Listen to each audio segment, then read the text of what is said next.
ప్రార్థన చేసుకుని వాక్య భాగంలోనికి వెళ్దాం. ప్రేమగల తండ్రి, మీ మాటలు ఆలోచించిన ఇంటుండగా మాతో మీ తోడుంచండి నాయన. వింటున్న మేము నాయన విని విడిచిపెట్టే వారంగా కాక మా హృదయములలో మీ మాటలను భద్రం చేసుకుని తండ్రి, మీరు ఎందు నిమిత్తమైతే మాట్లాడుతున్నారు మీ ఆవేదన తండ్రి ఈ మాటలలో నాయన మేము చూపించగలుగుటకు, మీ ఆవేదనను అర్థం చేసుకునేటటువంటి మంచి మనస్సును మాకు అనుగ్రహించండి నాయన. తండ్రి, మీ మాటలు ఎంతో ఉన్నతమైనవి నాయన, మా జీవితాలను సరిదిద్దేవి, మార్చేవి తండ్రి. ఆ ఉన్నతమైన మాటల కొరకు ఆశతో మేము ఎదురు చూస్తున్నాం తండ్రి. మీరు మాట్లాడండి, మీ ఆత్మ సహాయాన్ని అనుగ్రహించండి తండ్రి. విన్న ప్రతి హృదయము నాయన తండ్రి స్పందించగలుగుటకు కృప చూపమని ప్రార్థిస్తూ చేరి వస్తున్న మీ బిడ్డలందరినీ క్షేమంగా నడిపించి ఈ యొక్క కూడిక ఆది నుంచి అంతం వరకు మీరే తోడించి నడిపించి మీ నామానికి మహిమకరంగా మాకు ఆశీర్వాదకరంగా మలచుమని మా ప్రభువు రక్షకుని యేసుక్రీస్తు ప్రభుల వారి పేరటి ప్రార్థన అడిగి వేడుకొనుచున్నాం తండ్రి, ఆమేన్. ప్రియులారా, దేవుని మహాకృప పేతురు గారు రాసినటువంటి మొదటి పత్రిక 3వ అధ్యాయము, పేతురు గారు రాసినటువంటి మొదటి పత్రిక 3వ అధ్యాయము 19వ వచనాన్ని 20వ వచనము, ఆ రెండు కలిసి ఉన్నాయి. 19-20 వచనాలను మనం చదువుకుందాం. దేవుని దీర్ఘశాంతము ఇంకా కనిపెట్టుచున్నప్పుడు పూర్వము నోవహు దినములలో ఓడ సిద్ధపరచబడుచుండగా అవిధేయులైన వారి యొద్దకు, అనగా చెరలో ఉన్న ఆత్మల యొద్దకు ఆయన ఆత్మరూపిగానే వెళ్ళి వారికి ప్రకటించెను. ఆ ఓడలో కొందరు, అనగా 8 మంది నీటి ద్వారా రక్షణ పొందిరి. రాయబడినటువంటి మాటలను మనం జాగ్రత్తగా పరిశీలన చేస్తే ప్రియులరా, దేవుడు ఒక సందర్భాన్ని మనకు జ్ఞాపకం చేస్తున్నాడు. ఎన్నో వేల సంవత్సరాల క్రితం జరిగినటువంటి సందర్భాన్ని దేవుడు ఎందుకు ఈరోజు జ్ఞాపకం చేస్తున్నాడు అని అంటే, ఆయన ఎప్పటి నుంచో ఒకటే రీతిగా ఉన్నాడండి. ఒకటే మనస్సు కలిగి ఉన్నాడు తన పిల్లల పట్ల. అప్పుడు అలాగే ఉన్నాడు, ఇప్పుడు అలాగే ఉన్నాడు. ఆయన ఎంత మంచి మనసుతో ఉన్నాడు అనంటే, ఆయన గురించి రాయబడినటువంటి మాట, దేవుని దీర్ఘశాంతము ఇంకా కనిపెట్టుచుండినప్పుడు. పూర్వపు దినాల గురించి మాట్లాడుతున్నాడు. అది నోవహు కాలము గురించి మాట్లాడుతున్నాడు. నోవహు దినములలో జరిగిన సంభవాన్ని జ్ఞాపకం చేస్తున్నాడు. ప్రియులారా, మీ అందరికీ తెలుసు నోవహు దినములలో ఏం జరిగింది.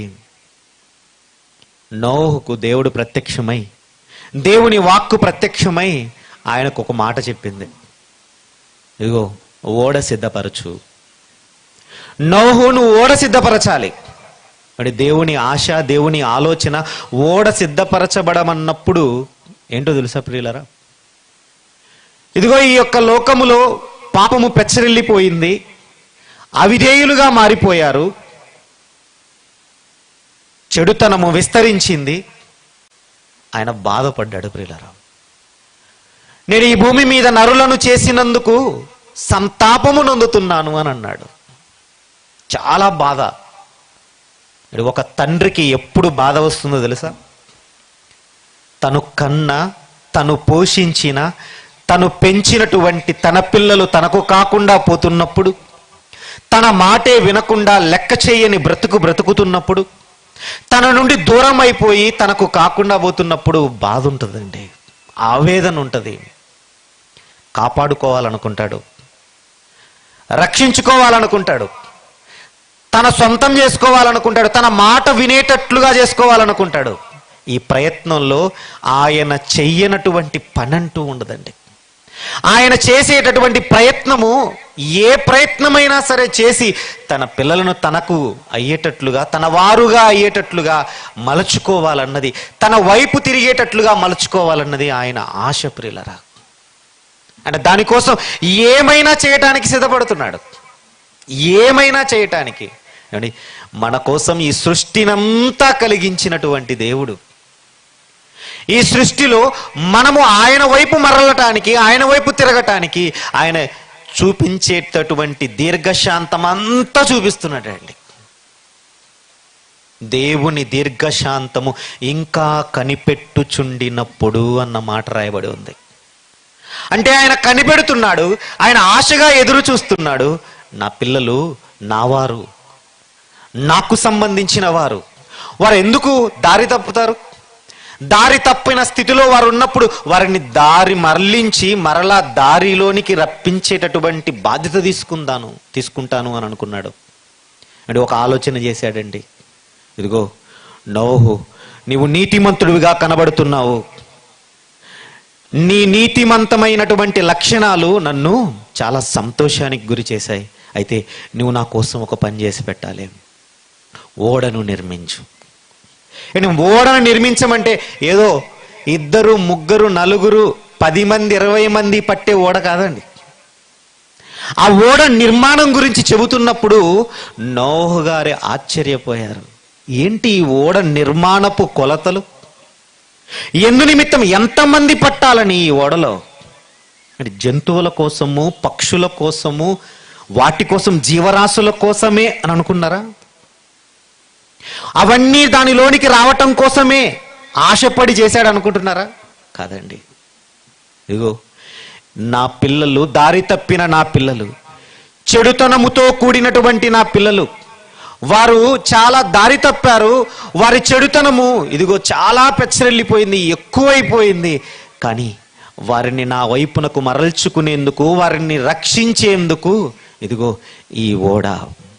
ఆ ఓడ నిర్మాణం గురించి చెప్పినప్పుడు ఆ ఓడను కట్టడానికి లేదా ఆ ఓడను నిర్మించటానికి, ఆ ఓడలోనికి అన్నీ సమకూర్చడానికి నోహు గారికి పట్టిన సమయం, లేదా నోహు గారు ఎంతో మందికి ఆ ఓడ నిర్మాణం జరుగుతున్నప్పుడు ఎంతో మందికి ప్రకటించినటువంటి ఆ తీరు మనము గమనిస్తే ఆదికాండంలో సుమారు ఆ ఓడ కట్టటానికి ప్రారంభించినది మొదలుకొని ఓడ నిర్మాణం అయిపోయి ఇదిగో ఆకాశపు తూములు విప్పబడి రావాలి అని అనుకున్నటువంటి, దేవుడు ఏర్పరిచినటువంటి ఆ జలప్రళయం రావాలి అని అన్నటువంటి ఆ జలప్రళయం వచ్చినటువంటి కాలము మనము గమనిస్తే సుమారు 100 సంవత్సరాల సమయం పట్టింది ప్రియులరా. నాశనం చేస్తానన్నాడు, భూమి మీద ఎవరిని ఉండకుండా తీసేస్తాను అని అన్నాడు. ఎందుకు ఈ భూమి? ఈ భూమి మీద ఉన్నటువంటి నరులు, ఈ సృష్టి, ఇదంతా ఎందుకు? ఇవన్నింటినీ తీసేస్తాను, నా పిల్లలు నాకు కాకుండా పోయారు అని బాధతో, సంతాపముతో ఆయన తీసుకున్న ఒక కఠిన నిర్ణయం. కానీ ఆ నిర్ణయములో కూడా ఒక్క అవకాశం ఇస్తున్నట్టు ఉంది చూడండి. నువ్వు నీతిమంతుడు కనబడ్డావు, నువ్వు రా నా దగ్గరికి, ఇదిగో ఈ భూమండలాన్నంతటిని నేను స్మాష్ చేయబోతున్నాను, నాశనం చేయబోతున్నాను, ఎవరిని ఉండకుండా తుడి చేయబోతున్నాను అని నిర్ణయం తీసుకుని ఉండొచ్చు. ఎందుకు నోహును అడ్డం పెట్టుకుని, లేదంటే నోహును ఆధారము చేసుకుని అక్కడ నోహు గారితో ఒక ఓడ కట్టమని చెప్పి, మీరు ప్రకటించమని చెప్పి ఎందుకు చేస్తున్నాడు? ప్రకటించాడు ప్రియులరా. నోవహు ద్వారా ఆత్మరూపిగా ఆయన వెళ్ళి నోవహు ద్వారా దేవుని మాటలు ఆయన ద్వారా ప్రకటిస్తున్నప్పుడు ఆ వాక్కు ద్వారా ఆయన వెళ్ళి వారిలో కార్యం చేయాలనుకున్నాడు. వారి హృదయాన్ని స్పందించి ఇదిగో ఓడలోనికి రప్పించాలనుకున్నాడు. ఓడ తలుపులేమో తెరిచి ఉన్నాయి. కానీ నోవహు గారు ఎంత పిలిచినా, ఎంత అరచినా, ఎంత చెప్పినా, ఎన్ని మాటలు చెప్పినా, ఎన్ని రోజులుగా ప్రకటించినా ఒక్కరు రావటం లేదు. జంతువులు వస్తున్నాయి, పక్షులు వస్తున్నాయి, రకరకాలైనటువంటి జీవరాశులన్నీ క్యూ కడుతున్నాయి. కానీ దేవుడు ఆశగా చివరి వరకు ఎదురు చూసింది ఎవరి గురించి? నా పిల్లలు వస్తారు, నా పిల్లలు వస్తారేమోనని చెప్పి ఇదిగో ఇంత ఓడ నిర్మాణాన్ని చేయించి 100 ఏండ్లు ఎదురు చూశాడు ప్రియులారా. 100 సంవత్సరాలు నిరీక్షించాడు ఆయన. వస్తాడు వస్తాడు కనిపెట్టాడు ఆయన. కానీ రాలేదు ప్రియులారా. ఎవరు, ఎంతమంది రక్షించబడ్డారని ఉంది, చదువుదాం అక్కడ. ఇదిగో ఆ ఓడలో కొందరు, అంటే దేవుడు అనుకున్నది, ఆశించినది ఎంతమంది రావాలని? ఇదిగో ఎందరో వస్తారు అని అనుకున్నాడు. కానీ కొందరు అనగా 8 మంది, నోవహు గారి కుటుంబం మాత్రమే. ఒక మాటలో చెప్పాలంటే ఒక్క కుటుంబం రక్షించబడిందండి. ఏమండి, నిజం చెప్పండి, ఆలోచన చేయండి. ఒక్క కుటుంబం కోసమా దేవుడు ఓడ నిర్మాణం చేపట్టమనింది? ఒక్క కుటుంబం రక్షించబడాలన్న దేవుని ఉద్దేశం. నిన్న మనం విన్నాం కదా, ఏమండి, ఎవ్వరూ నశించుట ఆయనకు ఇష్టం లేదు. ఏ ఒక్కరిని కోల్పోవుట ఆయనకి ఇష్టం లేదు ప్రియులరా. ఏమండి, ఎంత ఆశగా ఎదురు చూస్తున్నాడు ప్రియులరా. ఈరోజు మన గురించి ఎలా ఉన్నాం? దేవునికి కాకుండా పోతున్నామా? దేవునికి కాకుండా పోతే దేవుని యొక్క ఉగ్రతను చవి చూడాల్సి వస్తుంది. దేవుని దీర్ఘశాంతాన్ని, ఆయన చేతగానితనం అనుకుంటే దేవుని ఉగ్రత పాలు కావలసి వస్తుంది ప్రియులరా. జాగ్రత్తగా ఆలోచన చేయండి. దేవుడు ఎంతటి ఆశతో ఎదురు చూస్తున్నాడో తెలుసా?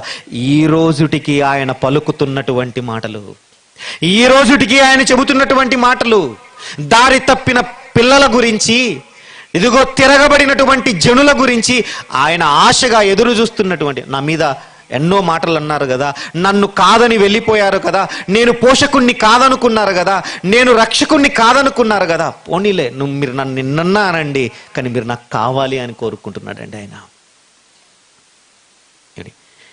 తన పిల్లలు తన మాట వినటము లేదని ఆయన ఎవరితో మాట్లాడుతున్నాడో మీ అందరికీ తెలుసు.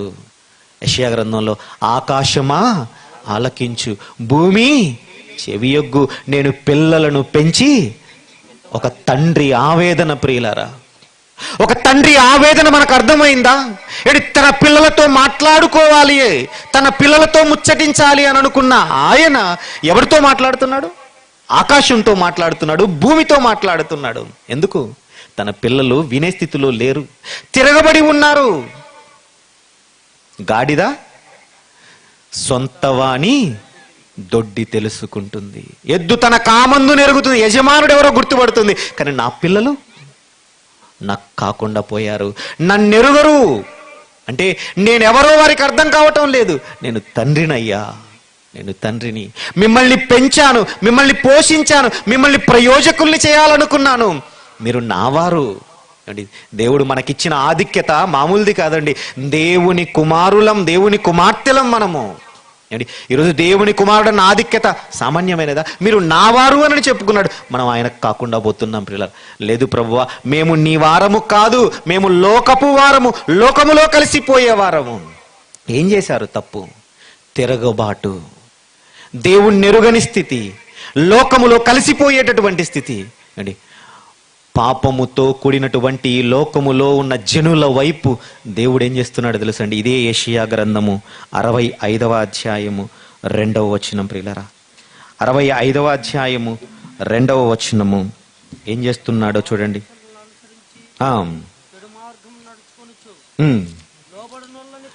లోబడనొల్లని ప్రజల వైపు దినమంతయు నా చేతులు చాపుచున్నాను. లోబడనొల్లని ప్రజల వైపునకు ఏం చేస్తున్నాడండి? దినమెల్లా నా చేతులు చాపుచున్నాను అని అన్నటువంటి మాట రాయబడి ఉంది ప్రియులారా.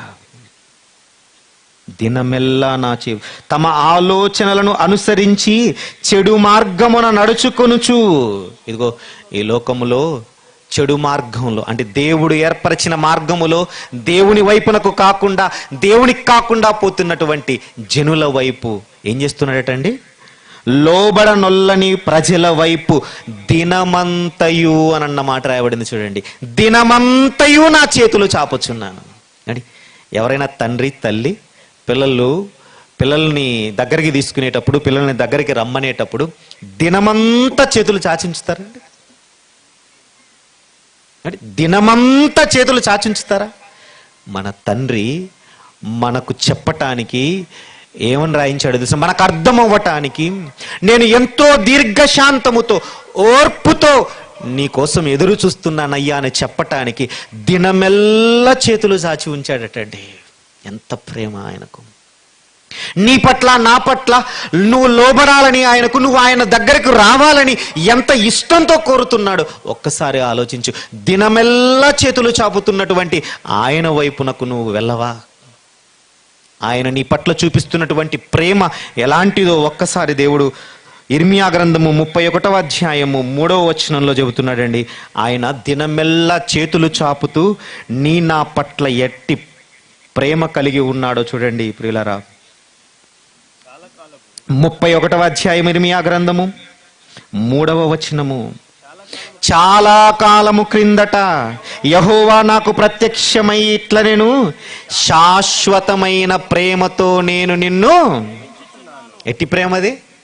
ఈ రోజుండి రేపు కనుమరుగయ్యేది కాదు, ఎప్పుడో ఉంది ఇప్పుడు లేదు అని అన్నది కాదు, ఎప్పుడో కనపరుస్తాను అని చెప్పటం లేదు. చాలా కాలం క్రిందట చెప్పాడట. ఇదిగో అది ఇప్పటికీ స్థిరంగా ఉంది ప్రియులరా. శాశ్వతమైన ప్రేమతో నేను నిన్ను ప్రేమించుచున్నాను. ఇంకేమన్నాడు? గనుక విడువక నీ ఎడల కృప చూపుచున్నాను. విడువక నీ ఎడల కృప చూపుచున్నాను. దేవుని కృప, దేవుని దయ, దేవుని దీర్ఘశాంతము, దేవుని ఓర్పు, దేవుని కనిపెడుతూ ఉండటం ఈరోజు మనకు మేలైంది ప్రియులరా. ఆయన ప్రేమ లేకపోతే ఈరోజు మనము లేము. ఆయన దినమెల్లా చేతులు చాపుతున్నాడట. నేడు ఒక దినము అని అంటే దేవుడు ఏమని సెలవిచ్చాడు? 1000 సంవత్సరములు అని అన్నాడు కదా. 1000 సంవత్సరం, ఆయన దృష్టికి ఒక దినము 1000 సంవత్సరములు అని అంటే ఈరోజు ఆయన దీర్ఘశాంతము, ఆయన చేతులు చాపుతున్న విధానము మనము చూస్తే దినమెల్లా అని అన్నాడు అని అంటే ఏమండి 1000 సంవత్సరాలుగా మన కోసం ఎదురు చూస్తున్నాడండి. మన ఆయుష్కాలము 60-70 ఏండ్లు లేదా అధిక బలమున్న ఎడల 80 సంవత్సరాలు. 80 సంవత్సరాల నీ ఆయుష్కాలం అంతా దేవుడు నీ కోసం ఎదురు చూస్తున్నాడు. నువ్వు ఆయన వాడవవుతావని, ఆయన వైపు మరలుతావని, మరలి నీ యొక్క పాపములను, మరి నీ పాపములను మానుకొని నీ చెడుతనమును విసర్జించి నువ్వు ఆయన వైపు తిరుగుతావని ఆశగా ఎదురు చూస్తున్నాడు. ఎవరైనా ఆయన వైపు తిరుగుతున్నారా? ఆయన వైపునకు తిరిగి నా తండ్రి నా శాశ్వతమైన ప్రేమతో నన్ను ప్రేమిస్తున్నాడు, విడువక నన్నున్నాడు, తన కృపను నా పట్ల చూపిస్తున్నాడు అని ఎవరండి గుర్తిస్తున్నది ఈరోజు? పిల్లరా, ఆయన ప్రేమను అర్థం చేసుకుందాం. ఆయన బాధ మామూలుది కాదు. ఇదిగో ఒకనాడు దెబ్బ కొట్టాడు. ఇదిగో జలప్రళయము ద్వారా అందరినీ నాశనం చేసి, ఇదిగో ఎవరైతే వచ్చారో, తన మాటలకు ఎవరైతే లోబడ్డారో చివరి వరకు చూశాడు. ఆఖరికి ఇక ఆ 8 మంది రక్షణలోనికి వచ్చారు. ఈరోజు కూడా ఎదురు చూస్తున్నాడు ప్రియులరా. ఎంతమంది ఆయన వారవుతారు? ఎంతమంది ఆయన ప్రేమకు లోబడతారు? ఆయన కృపను ఎంతమంది సద్వినియోగం చేసుకుంటారు? ఈరోజు ఎదురు చూస్తున్నాడు. ఏమైనా చేసి దేవుడు దారిలోనికి తెచ్చుకోవాలనుకుంటాడు ప్రియులారా. అండి, ఆ ప్రేమ ఎలాంటిదో తెలుసండి. ఒక్కొక్కసారి మనల్ని దెబ్బ కూడా కొడతాడు. ఒక్కొక్కసారి మనల్ని సరిచేయటానికి ఆయన బెత్తము వాడేటటువంటి పరిస్థితి ఉంది. రకరకాల మార్గాల గుండా ఆయన మనల్ని దారిలోనికి తెచ్చుకోవాలనుకుంటాడు. ఏమంటే ఇంట్లో తల్లి తండ్రి ఏం చేస్తారండి? సరిగ్గా లేరనుకోండి, అల్లరి చేస్తున్నారనుకోండి, వాళ్ళకు ఒక మాట చెబుతారు. మాట ద్వారా వినడం లేదనుకోండి, మాట ద్వారా లోబడలేదనుకోండి, ఏం చేస్తారు? బెత్తము వాడతారు. ఒక బెత్తముతో సరి చేయాలని అని చూస్తారు. ఎందుకు? ఏమండి వాళ్ళకేమైనా ఇష్టమా వాళ్ళని కొట్టడం? వాళ్ళకేమైనా ఇష్టమా వాళ్ళని తిట్టడం? వాళ్ళ మీద కోపపడటం వీళ్ళకేమైనా ఇష్టం అనుకుంటున్నారా? ఏ తల్లిదండ్రి కోపపడాలనుకోరండి. ఏ తల్లి తండ్రి పిల్లలను కొట్టాలని అనుకోరు ప్రియులారా. కేవలం కొడుతున్నారు, తిడుతున్నారు, వాళ్ళ మీద కోపపడుతున్నారు అనంటే కారణం వాళ్ళ మంచి కోసం. వాళ్ళు మార్గము తప్పి తిరగకుండా దారిలోనికి రావాలి అన్నటువంటి ఆ యొక్క ప్రేమతోనే వారు కొడతారు ప్రియులారా. దేవుడు కూడా మనల్ని ఆగ్రహపడి కోపపడి కొడుతున్నాడట. చూడండి, ఈ మాట రాయబడి ఉంది బైబిల్ గ్రంథంలో. ఒక మాటను మనం చూసి ముందుకు సాగుదాం ప్రియులారా. ఆయన ఆగ్రహపడి కొడుతున్నాడు. యెషయా గ్రంథము 57వ అధ్యాయము 17వ వచనం చూడండి. యెషయా గ్రంథము 57వ అధ్యాయము 17వ వచనము. వారి లోభము వలన కలిగిన దోషమును బట్టి నేను ఆగ్రహపడి వారిని కొట్టి తిని. ఒక తండ్రి దండిస్తున్నాడు, ఒక తల్లి దండించింది. కారణం బిడ్డలు దారి తప్పకూడదని, బిడ్డలు సరవ్వాలని, బిడ్డలు తన మార్గంలోనికి రావాలని, మంచి మార్గంలో నడవాలని వాళ్ళను దండిస్తారు, కొడతారు, కోపపడతారు వాళ్ళ మీద. ఆ కోపము మంచి కోపం అంటే వాళ్ళను సరిచేసేటటువంటిది. ఇక్కడ అంటున్నాడు, నేను ఆగ్రహపడి వారిని కొట్టి తిని నేను నా ముఖము మరుగు చేసుకొని కోపించి తిని. అంటే తన ముఖాన్ని మరుగు చేసుకొని కోపించాడు అని అంటున్నాడంటే ఆలోచన చేయండి. మనల్ని కొట్టటం, మన మీద కోపపడటం ఆయనకి ఇష్టం ఉందా? అండి ఒక తల్లి కొట్టి బిడ్డ ఏడుస్తుంటే తను కూడా పక్కకు అలా తిప్పుకొని ఏడుస్తుంది ప్రియులరా. ఆ బిడ్డ ఏడుస్తుండడం చూసి ఎందుకు కొట్టానా, ఆ బిడ్డ బాధను చూసి ఆ బిడ్డ ఏడుస్తుంటే తను కూడా తన ముఖాన్ని మరుగు చేసుకొని కళ్ళకు చెయ్యి అడ్డం పెట్టుకొని కన్నీరు విడుస్తుంది ప్రియులారా. ఏంటి ఆ బాధ? ఆ బాధ వెనకల ఉన్నది ప్రేమ. ఈరోజు దేవుడు మనల్ని దండిస్తున్నాడు అనంటే, ఆగ్రహపడుతున్నాడు మన పట్ల అనంటే కారణం ఏంటంటే తన ముఖము మరుగు చేసుకొని కోపించాడటండి. నిన్ను నన్ను దండించడం దేవునికి ఇష్టమా? నిన్ను నన్ను సరిచేయటానికి, లోబడేటట్టుగా మలుచుకోవటానికి ఆయన చేస్తున్న ఒక ప్రయోగం ప్రియులారా, ఒక ప్రయత్నం ప్రియులారా. ఆయన శాశ్వతమైన ప్రేమను చూపించేవాడు. ఆయన దినమెల్లా చేతులు చాచేటటువంటి వాడు. ఇదిగో అవసరమైతే ఆగ్రహపడి మనల్ని కొట్టి మనల్ని దారికి తెచ్చుకోవాలని చూసుకుంటున్నాడు ప్రియులరా. వారు తిరుగబడి తమకిష్టమైన మార్గమున నడుచుచూ వచ్చిరి. ఆగ్రహపడి కొట్టినా కోపించినా దారికి రావటం లేదు. ఏం చేయాలి? ఇక చిట్ట చివరి అవకాశాన్ని మనము వదులుకోకూడదు. ఇది చిట్ట చివరి అవకాశమేమో. ఒక్కసారి ఆలోచన చేయండి.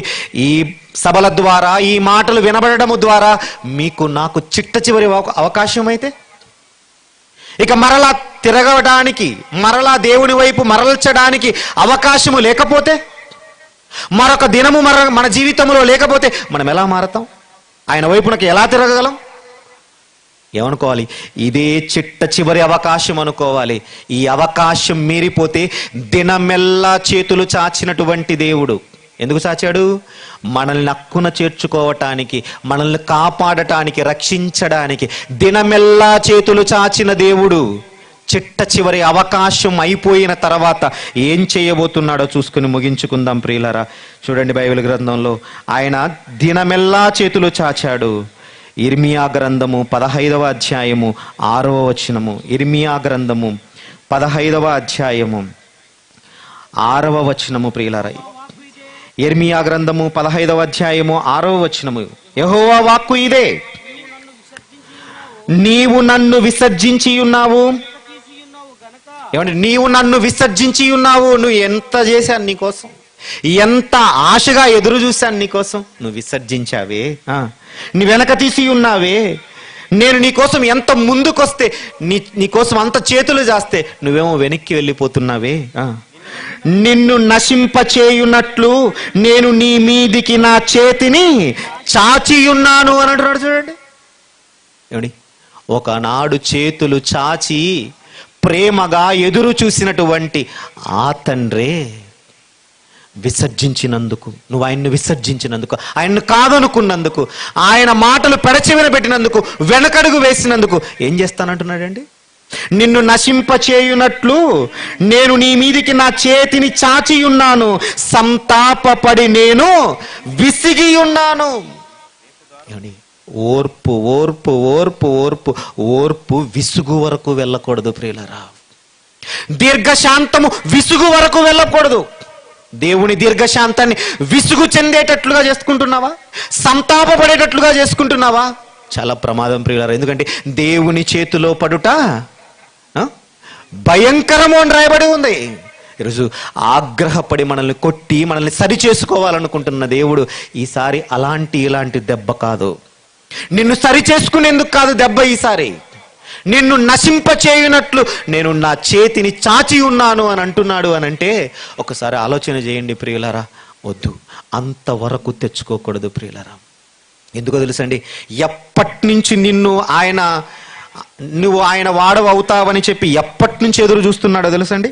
ఇర్మియా గ్రంథము 22వ అధ్యాయము ఇర్మియా గ్రంథము 22వ అధ్యాయము ఎప్పటి నుంచి ఆయన ఎదురు చూస్తున్నాడో చూడండి. 23వ వచనము.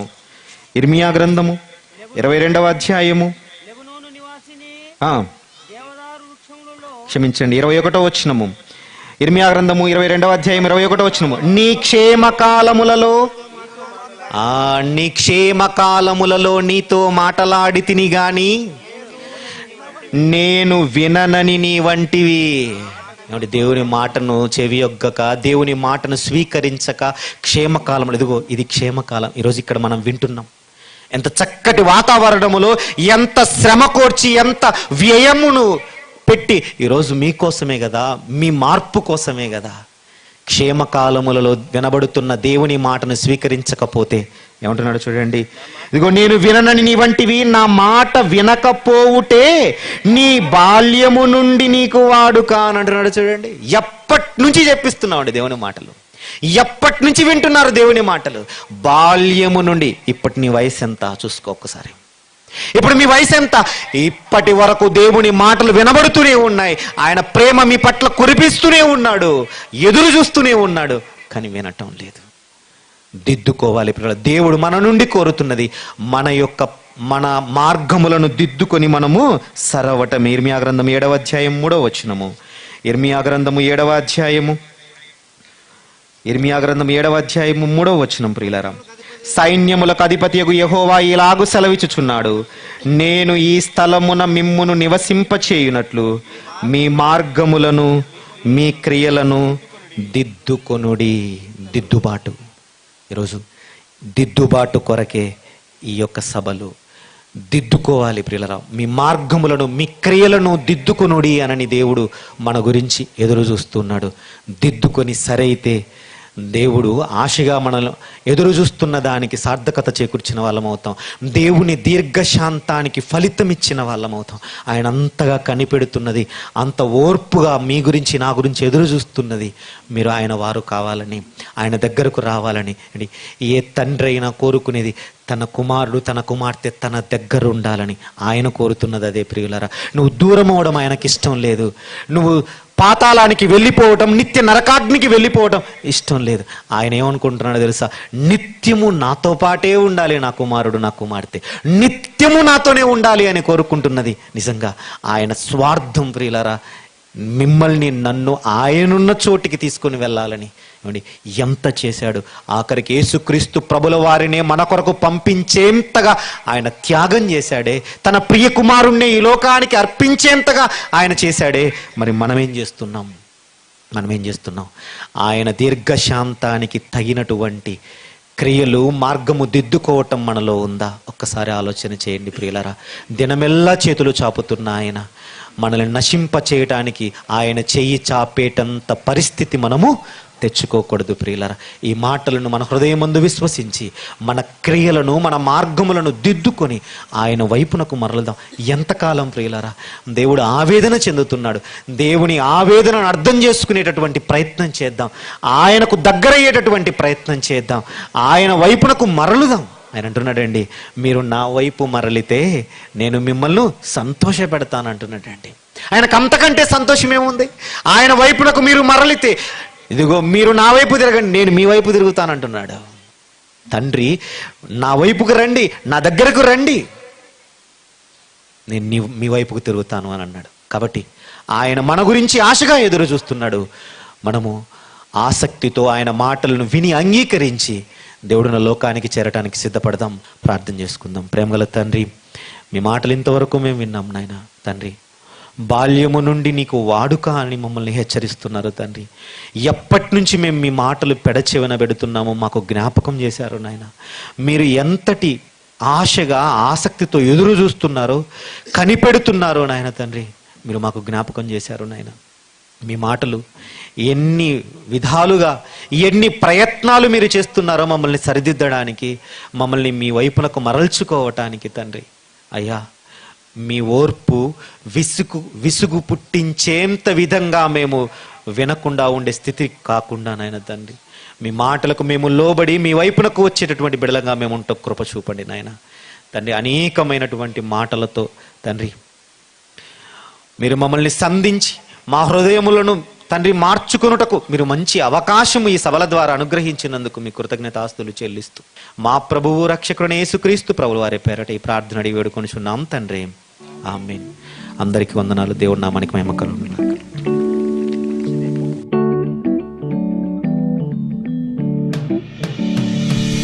బ్రదర్ జి నవీన్ బాబు గారి మరిన్ని ఆత్మీయ సందేశముల కొరకు నవీన్ బాబు అఫీషియల్ అనే యూట్యూబ్ ఛానల్ని సబ్స్క్రైబ్ చేసుకోగలరు.